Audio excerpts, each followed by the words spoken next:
مەدانی ئاژەڵان وڵی وەزی مەدانی بازار حەیبی نییە باڵەکە تۆزێک ئالی کوشتیوا گرانە خەڵک بە زەحمەتە بۆی بەخێو نابێت دێت و دەڕوا ئیشەکەی بۆ ناستە سەرێ شت گرانە مەسرف گرانە حکومەت تەیدی خەڵکی ناکە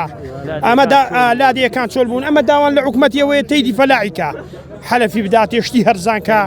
دەرمانی بداتێ لێرە دەی بێ بۆ شوێنێکی کە ناهێڵی ئەمە داوان لە حکومەتیە ڕێ بە خەڵکی بدا خەڵک کاسبیەکە خەڵک ئیش و کاری بکات تیجارەتیکە معاملێکە کاکە لێرەش گۆشت گران بووە لەبەرەوەی گۆشت لە دەوڵەتان ڕانا هەر ئیناو خۆی ئیناو خۆش بەش ناکە مەڵە من جوانەگاکم پێ بوو جوانەگاکی 300 کیلویم پێ بودام بەو کاکە عەبدوڵای